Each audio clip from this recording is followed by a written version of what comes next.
going through that.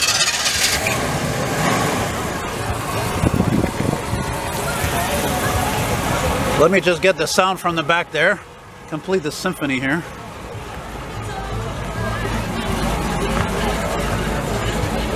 Oh my God. Oh my God, oh my God.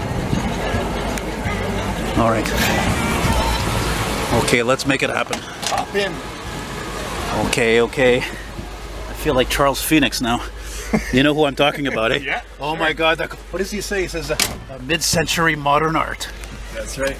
A mid-century masterpiece. A mid-century masterpiece. Oh my God. You ready? The guy has more enthusiasm than me. Oh my God, I've never ridden in a 59 two-door before. Well, I've never ridden in a 59 Pontiac before. I've ridden in two 59 Cadillacs. Oh my God, the smell is just like my old Sabre 65. C'est la même petite affaire. Just that old upholstery. Which is weird because... Old upholstery and moisture. Yeah, because I'm biting my tongue because some of it is original, right? Like actually, this door panel. Just the okay, the headliner, door panels, kick panels, and the center pieces of the seats are original. Man, this car is rare. I couldn't emphasize that enough to my friend here because look, even this right here, that little handle there, I think that might have been optional. I don't think that's... It's only in Parisiennes. Only the Parisienne, eh? Yeah. So again, unless you've been under a rock for a longest time, the Parisienne is really the Canadian equivalent to the Bonneville, which of course, unfortunately, some Americans don't take seriously, but a lot of them do more than ever because they're different. They're built on a Chevy frame and it's a 283 V8 Chevrolet motor under the hood, Power Glide transmission. Probably 195 horsepower, give or take. That's right. 2-speed, but then again, it's probably a bit more economical than a 389 at Bonneville. I guarantee that. And of course, and you know, it rides beautiful. And as you know, even though it's Canadian, what makes it even more bizarre is that the base engine, the standard motor, was a 261 straight 6, which was actually a GMC truck motor. I don't know how the hell they came up with that. I don't know. Well, we can't put a 235 in there. That's too Chevrolet. It's too cheap. Put a 261. Look at the reflection of the chrome. Do you ever like drive with the low sun behind you and not bang and you're like, I'm blind for Christ's sake? No, you laugh, but even the 56 Buick is known for that. It's so, except the 56 Buick is worse because the chrome is even higher. It's like, it's almost... That's true. It's so dangerous, you know. Oh, thanks, my friend. You made my day, man. Hey, seriously. Vraiment, unbelievable. The only thing missing is Thurston Harris playing on the radio here, you know? You want to hear Thurston Harris? What do you That's the original radio, by the way. Working. Yeah, but I mean, original radio, what do you mean? Like, is there something else hooked up to it, or no? I listen to M940. Oh, sweet. Wow. The tubes to warm up. The only audio option in this car is a speaker fader, front and rear.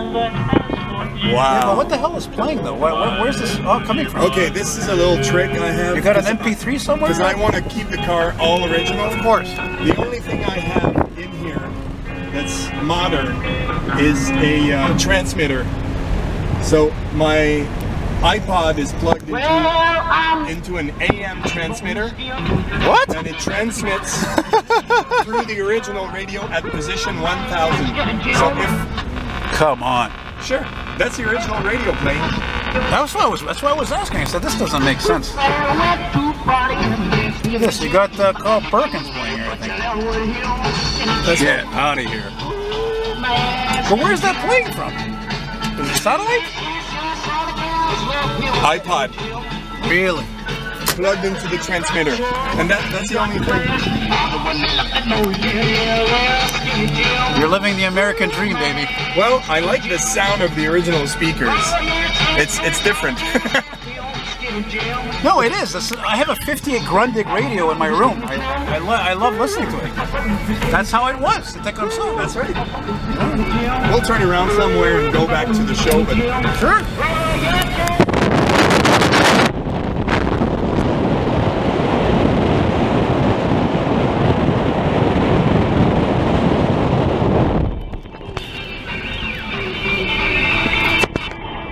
You just have a single exhaust, eh? Yep.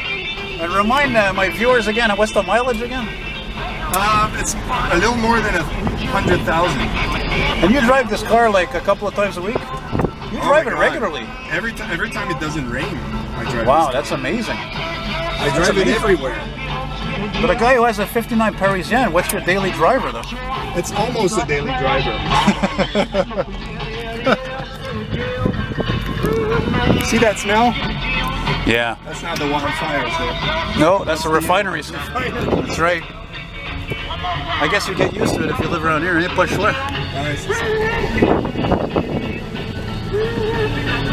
Even the clock is working. Even the clock works? Yep. My goodness. It holds time and it works. Imagine, the guy who bought this new, who kept the car for I don't know how many years. I know it was a long time, I remember you said. Yeah, well, I mean, this guy kept it until 61. But the second owner kept it for a lot of years. And he's the one who preserved the car for the most time. With plastic covers on the seats. No, but what I'm trying to say though is that it's amazing because when the car was new or even 10 years old, it wasn't a very rare car, but now it's a very, very rare car. That's right. And because, as I mentioned, I think when I filmed your car at the Julep a few weeks ago, I was like, look, the reason why the 59s, they don't survive very well, it's not because they're bad cars, it's because they're structurally, they were not, unless it's a sedan, an actual four-door sedan, they're just collected so much moisture that the structure itself wasn't solid enough, you know? You understand? Like these pillars here, it's so weak, it might as well be a convertible. That's the thing.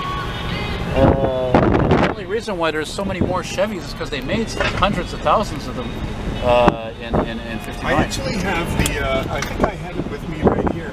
I have the GM document that they sent me with the serial number and the production number. Oh, yeah. Production number for this car is 1,100. So they built not even 1,200 of these cars. That's what I figured. Yeah. That's what I figured. They're very rare. No, they are. They are. That's the thing. That the guy, the first and the second guy, they must have known that, you know?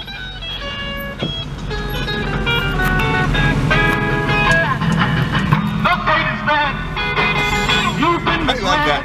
It almost feels like a stereo, but it's front and back. It's amazing. In mono. I've never. I know. I've never witnessed anything like that before.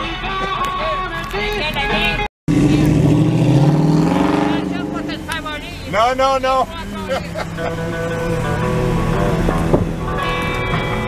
You know, I noticed when you step on it, it's sort of like there's like a grumbling feeling, like a vibrating. I don't know if you noticed that.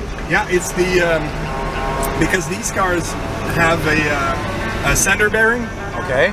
And the shaft is the driving shaft. Is the shaft doing that? I think so. Yeah. The little vibration. Yeah. Like it's in the hanger bearing there. Oh yeah. Look, you even have the original freaking mat here, the floor mat on the. Yeah, that's this incredible. here. Yeah. Et ça doit être dur à trouver.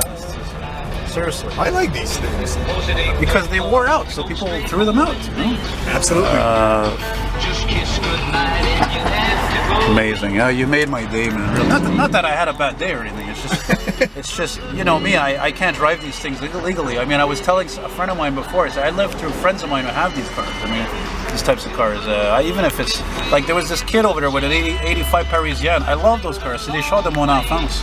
Well, I'm really glad I made your day. Thanks, man. I really appreciate it. You know, I knew you were a cool guy, but very. No, I love it too. So. It's an obsession. I mean, one day you have to come over to my place and see my collection. You know, it's like a museum.